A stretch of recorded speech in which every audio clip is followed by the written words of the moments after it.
After my parents stole my life savings for my brother's tuition, I exposed their fraud and watched their empire collapse. Hey Reddit, I need to start from the beginning for this to make any sense. My whole life I've basically been the other son in my family. My younger brother, Billy, 24, has always been the golden child. Everything I did was measured against him, and somehow, I always came up short. My parents, Frank, 63, male, and Diane, 59, female, didn't even try to hide how obvious their favoritism was. Dad works as an accountant at some mid-level firm, and Mom's in real estate. They had this perfect little vision of how our lives should go, and I never quite fit the mold. They wanted us both to go into finance, law, or medicine, something respectable with a fancy degree they could brag about at their country club. I still remember this one time in high school, when I won a regional competition for an engine rebuild project. I spent months in an auto shop working on it, even gave up going to winter formal to finish in time. When I brought home the trophy, all my dad said was, "Couldn't you have put this much effort into your calculus grade?" Meanwhile, when Billy got a participation certificate for some business club conference, they took him out to celebrate and put the certificate in a frame on the mantle. I was always good with my hands, liked fixing things, figuring out how stuff worked. After high school, I went to a technical college instead of the fancy university they wanted.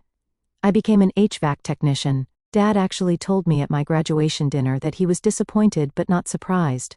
Real supportive, right? Meanwhile, Billy went to their dream school, joined the right fraternity, studied business like Dad wanted. Every family dinner turned into the Billy show, his grades, his internships, his girlfriend from a good family.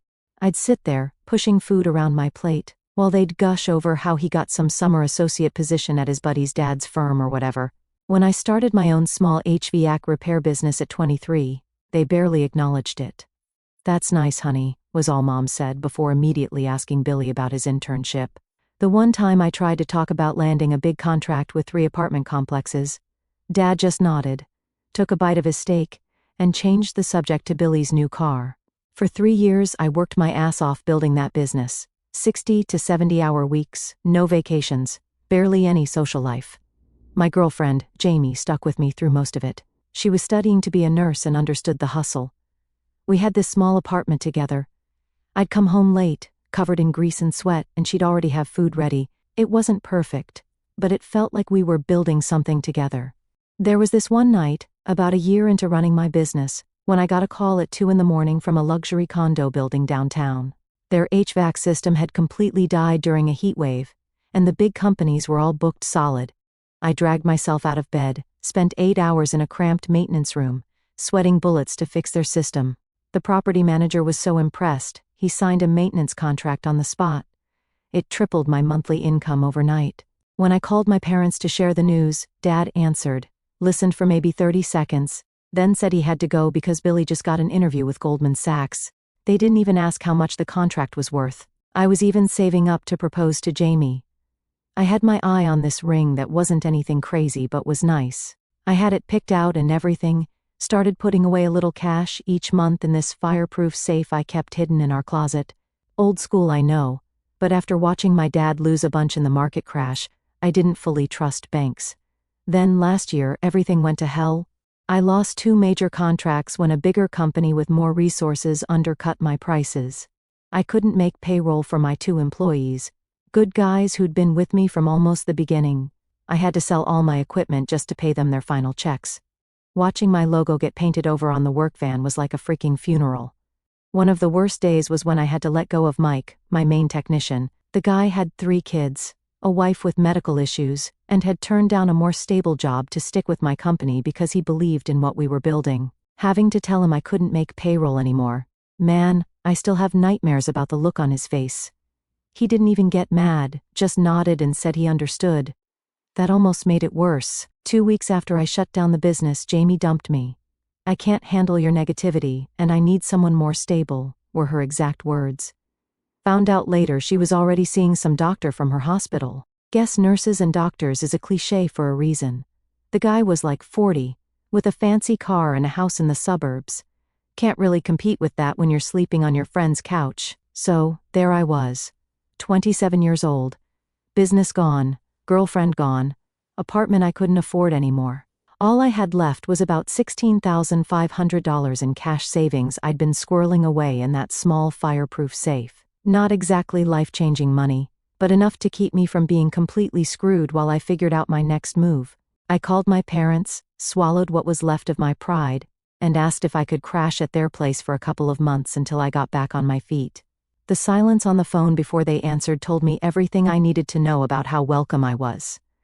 They agreed, but man, the way my dad said, "I suppose we can make room," made it clear I was a burden, not a son needing help. Moving back into my childhood bedroom was weird as hell. They'd mostly converted it into a home office with my dad's fancy ergonomic chair, and these framed certificates from accounting seminars all over the walls. I was sleeping on a pull-out couch, surrounded by file cabinets, and staring at my dad's golf trophies. Nothing says you're a temporary guest in your own family quite like that setup. I found out later they'd converted my room literally the weekend after I moved out for college. Billy's room? Still perfectly preserved with his high school trophies and posters, even though he hadn't lived there in years. From day one, the rules were clear: I needed to contribute and not be a freeloader. So I basically became their unpaid handyman. I fixed the dishwasher that had been making weird noises for years, replaced the bathroom fan, rewired the garage door opener that they'd gotten 3 quotes to fix, all too expensive. I mowed the lawn, painted the deck, cleaned the gutters, basically saved them thousands in contractor fees. My dad would literally leave little lists of tasks on the kitchen counter for me.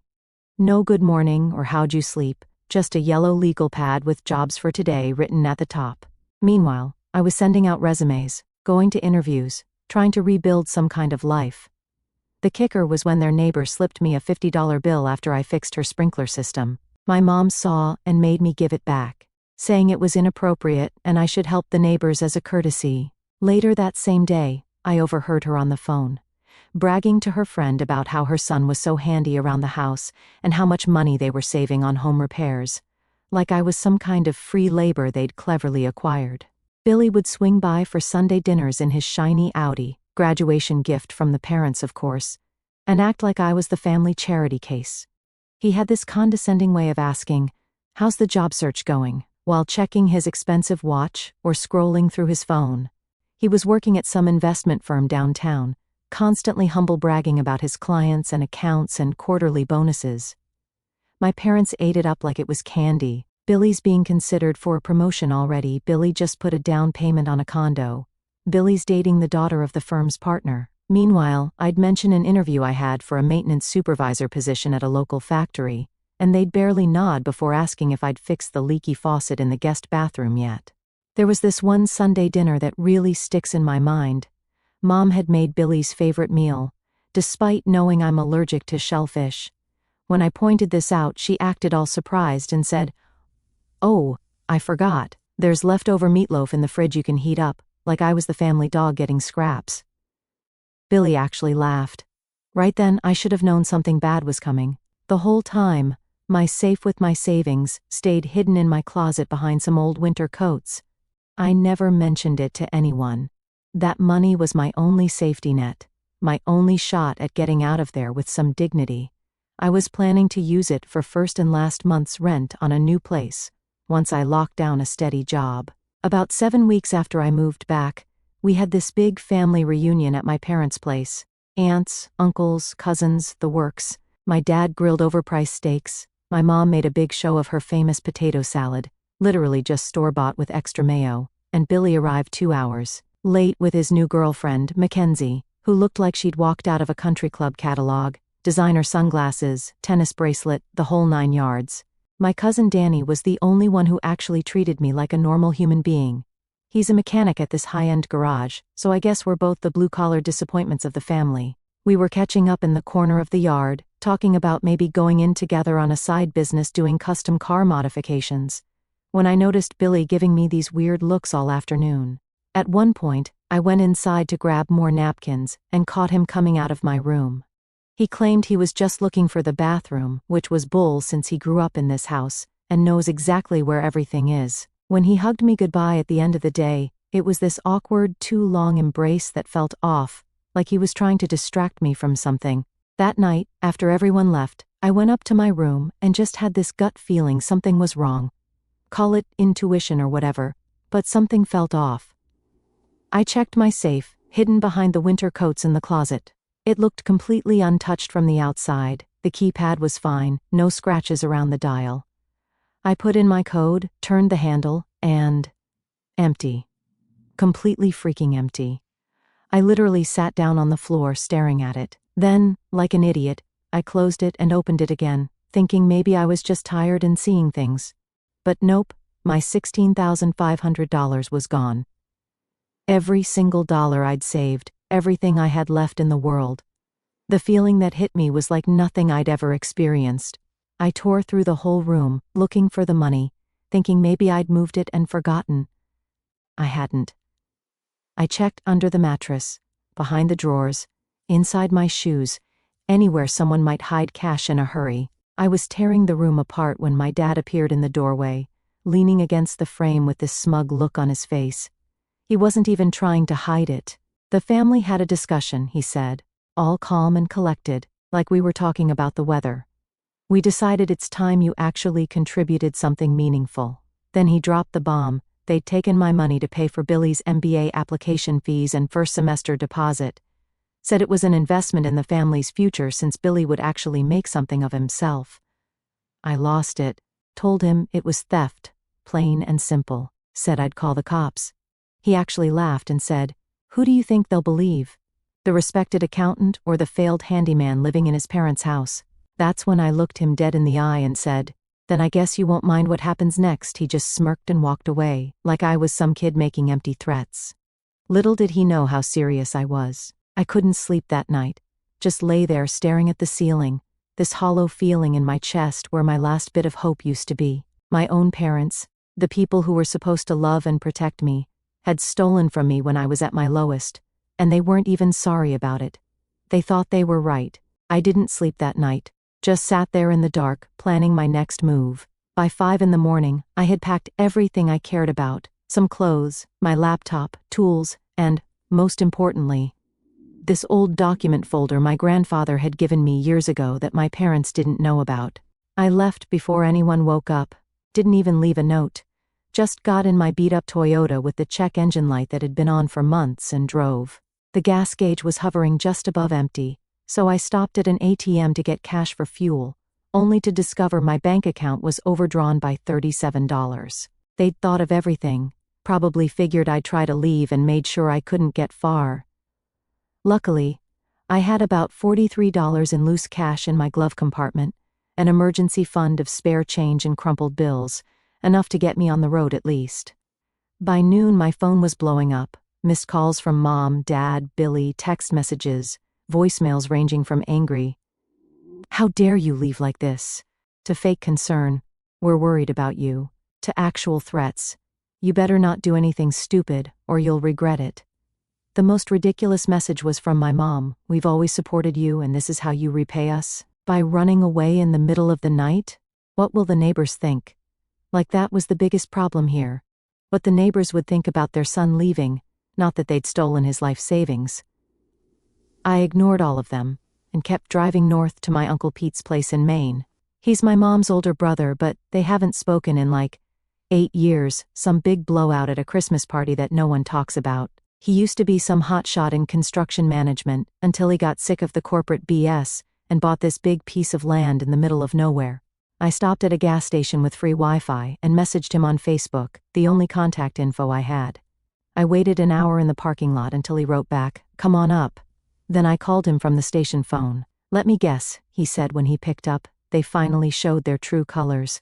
"They stole my money," I replied, "all of it." There was a pause. Then, "Get up here. We'll fix this." Uncle Pete's place wasn't what most people think of when they hear cabin in Maine. It was this massive, hand-built house on 20 acres with a workshop bigger than my parents' entire first floor. All timber-frame construction with huge windows overlooking a lake. He'd built most of it himself after telling his former business partners they could screw themselves when they tried to push him out of the company he helped found. When I pulled up after almost 9 hours of driving, he was standing on the porch with his arms crossed, wearing a flannel shirt with the sleeves cut off despite the cold, looking like some mountain man from a movie. We sat on his porch that night, and I told him everything. How they'd always favored Billy. How they dismissed my business from day one. How they'd stolen my savings and acted like I should be grateful. How they drained my bank account too just to make sure I couldn't escape easily.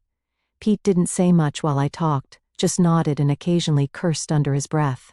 His dog, this massive German shepherd named Timber, sat with his head on my knee the whole time, like he could sense I needed the support. When I finished, Pete asked, "You still got those trust documents Grandpa gave you?" I did. When my grandfather died 5 years ago, he'd left both Billy and me small trusts, about $35,000 each. Not exactly life-changing, but meaningful. Mine had this weird clause about protection from familial financial interference that I never understood until now.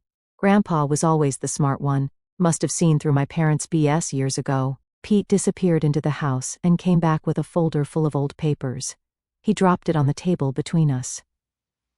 "Your dad borrowed $17,000 from me in 2016, he said, never paid it back.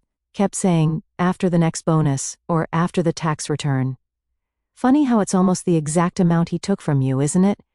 My uncle had receipts, literal receipts, a signed promissory note from my dad with specific repayment terms that had obviously been ignored. "I've been waiting for the right time to cash this in," Pete said, tapping the folder. "I think we just found it." The next morning, I met Pete's neighbor, Sophia. She's in her 30s, this badass woman who rides a motorcycle and works remotely as a paralegal for some law firm in Boston. When Pete told her what happened, she immediately offered to help. "I've seen this kind of family financial abuse before," she said, typing furiously on her laptop. "You've got more options than you think." She showed me cases where similar situations had played out, helped me understand the legal angles, made it clear that what my parents did wasn't just morally wrong but actually illegal on multiple levels. That afternoon, I got another surprise visitor, Olivia, my high school friend who'd gone on to become a forensic accountant. She and Pete had apparently stayed in touch over the years, and when he called her about my situation, she drove up from Boston immediately. "Your timing is actually perfect," she said after hearing my story. "I've been building a case file on your dad for the last year through work.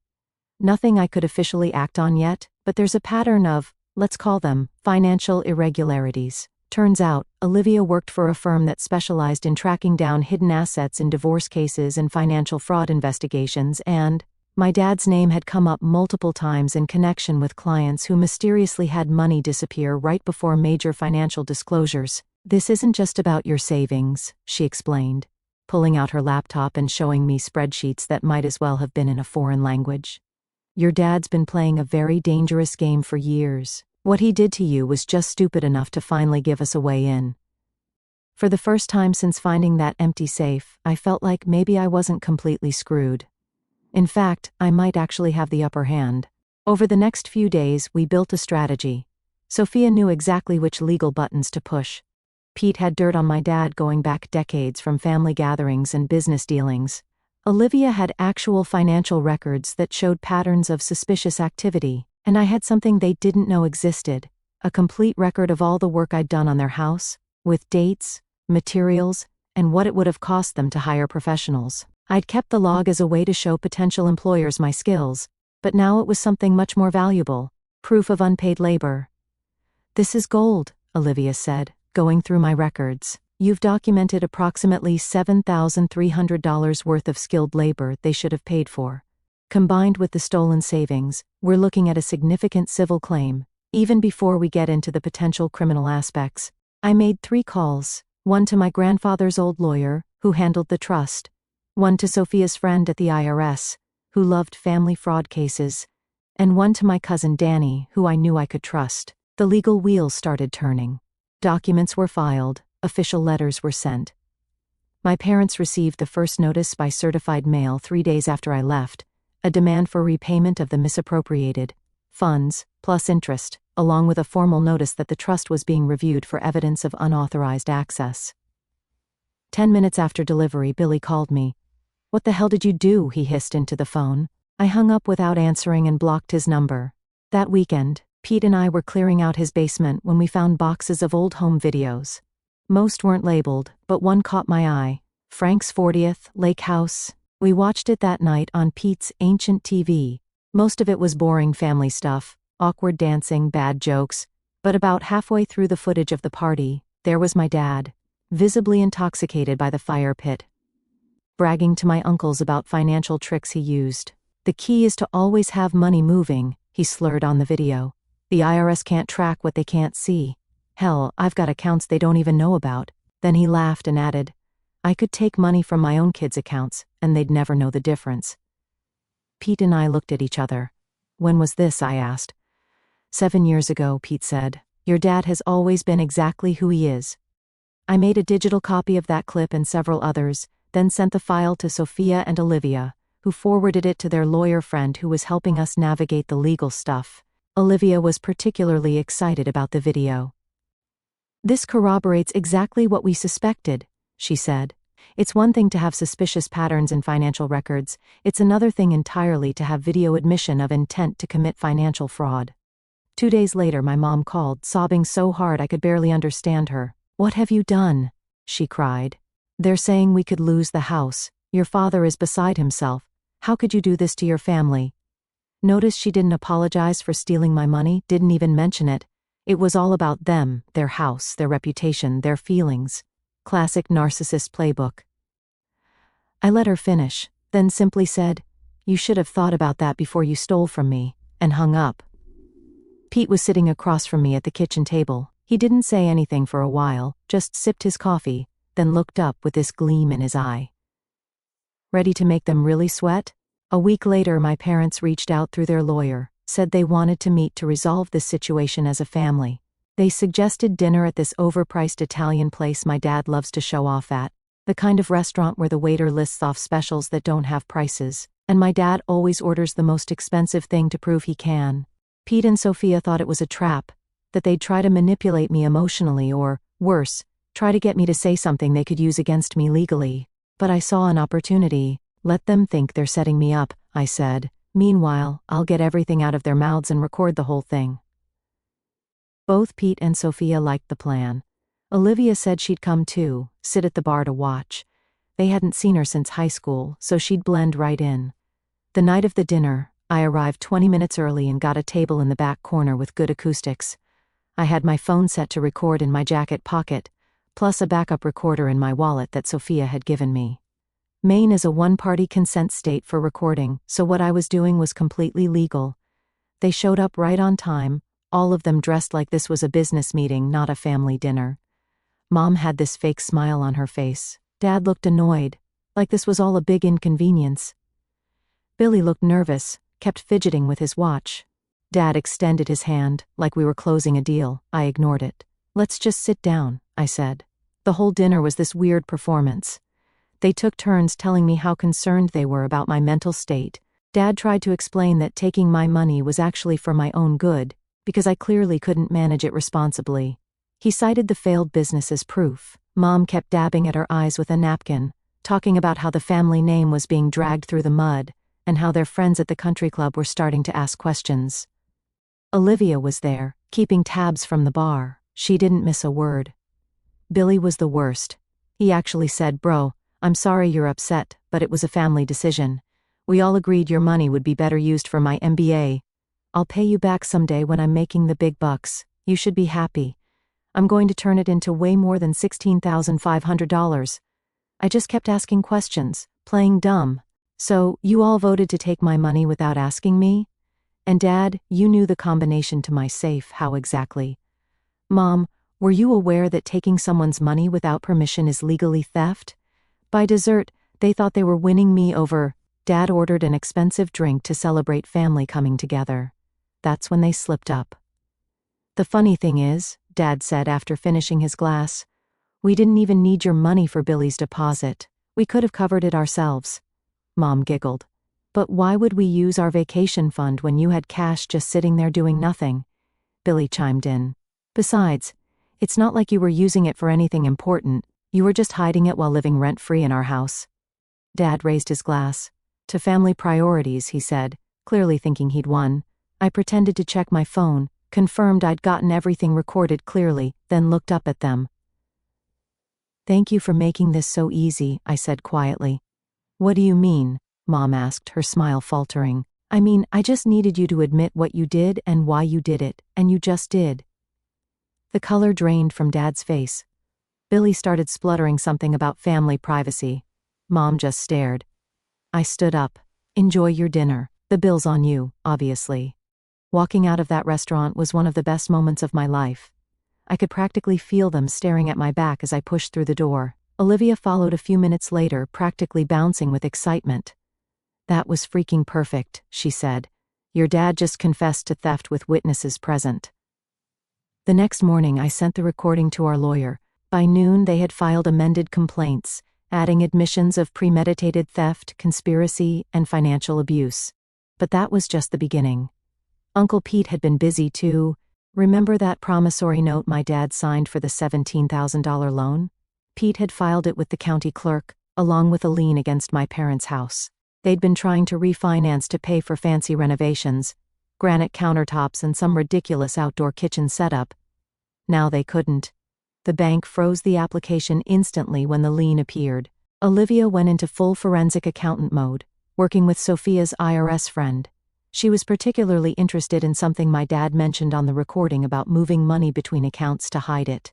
Your father has at least 3 shell companies, she told me after 2 days of digging, and he's been using them to hide income for years. From what I can see, he's underreported at least $150,000 in income over the past 5 tax cycles. Turns out, the IRS doesn't take kindly to people bragging about hiding money from them. They opened a formal investigation, starting with an audit of the last 7 years of tax returns. Then came the trust hammer.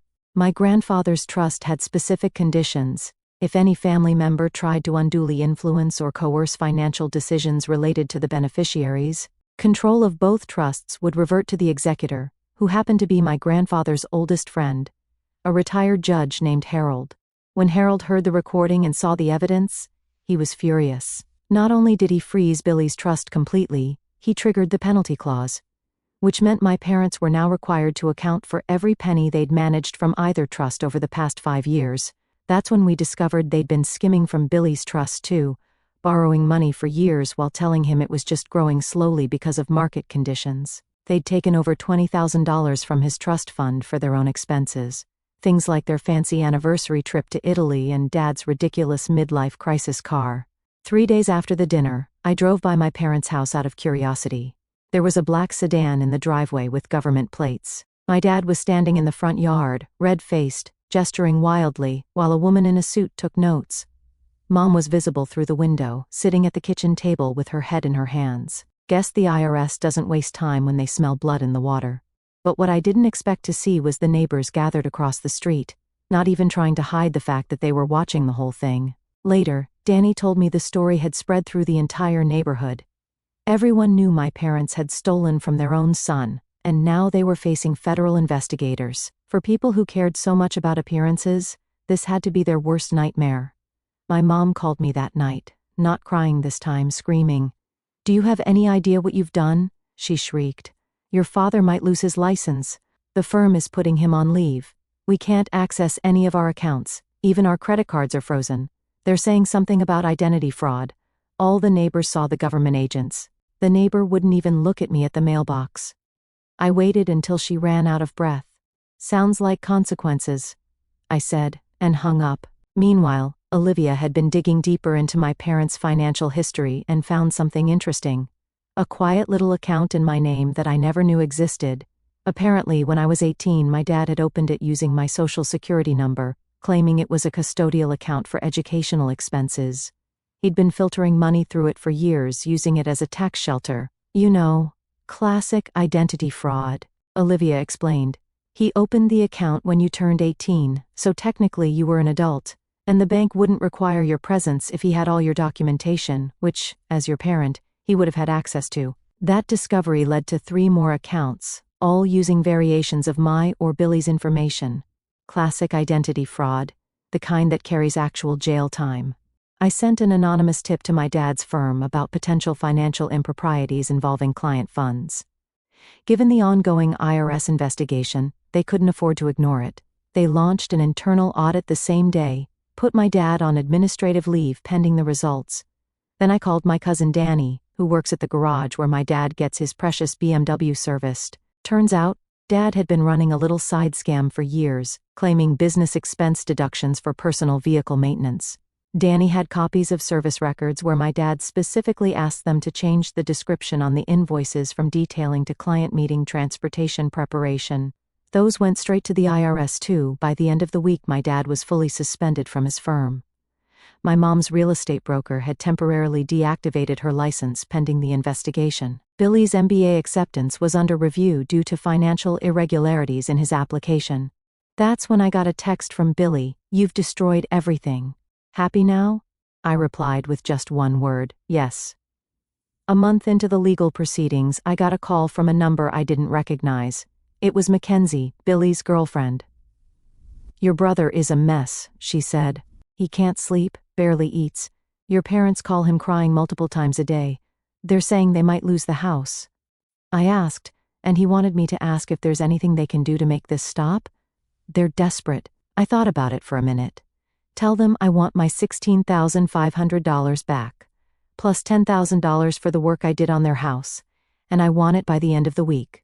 Oh, and one more thing. I want them to admit what they did in writing and sign it." 2 days later, Billy showed up at Uncle Pete's place, looking like he'd aged 5 years in a month, unshaven, dark circles under his eyes, wearing the same sweatshirt I'd seen him in at the dinner. "They sent me to negotiate," he said, his voice flat. Pete invited him in. We sat at the kitchen table while Sophia and Olivia watched from the corner. Billy started with, "Mom and Dad can get you $12,000 right now. It's all they can access with the accounts frozen. They'll pay the rest in installments." "Not good enough," I said. "Please, they're falling apart. Dad might face criminal charges, Mom cries all day, the neighbors are talking, they could lose everything." "Sounds like a you problem," Pete muttered. I leaned forward. "Here's my final offer, the full amount, $26,500, by tomorrow, plus the signed confession, or the investigations continue, and I press criminal charges for identity theft." "We can't get that much by tomorrow," Billy protested. I stood up. "Then I guess we're done here." "Wait." Billy looked desperate. "What about your car? Would you take their car as partial payment? The BMW, it's worth way more than what they owe you." I glanced at Pete, who shrugged. "Title has to be clean, transferred to my name, delivered here with a cashier's check for the remainder." Billy nodded quickly. "And then you'll stop everything?" "All the investigations, the legal stuff, all of it? I'll stop what I can," I said. "If I get what I asked for, I'll back off." After some back and forth, Billy finally agreed to my terms. The next day, my parents' BMW pulled up outside Pete's place. My dad handed me an envelope with the car title, a cashier's check for $9,500, and a typed confession signed by both him and my mom. "Are you satisfied now?" he asked bitterly. "You've destroyed our family." I looked him straight in the eye. "You did that when you decided your second son wasn't worth basic respect." They drove away in Pete's old truck, and I stood there, holding the keys to the BMW. I sold it a week later and used part of the money to buy a decent used pickup truck. I found a job with a commercial HVAC company in Portland, where the pay was good and my skills were actually respected. My parents' lives imploded. Dad lost his job, Mom surrendered her real estate license, and they had to sell their house at a loss to cover legal fees. The IRS investigation revealed they'd been living far beyond their means for years, maintaining a facade of success through financial fraud. Billy's MBA acceptance was rescinded, and last I heard, he was working as an assistant manager at a cell phone store. I still think about my family sometimes, but not with anger anymore. Uncle Pete, Sophia, Danny, Olivia, they're my real family now. The people who helped me when I needed it, who saw my worth when my own parents couldn't. As my grandfather once told me, family isn't about blood. It's about who treats you like you matter.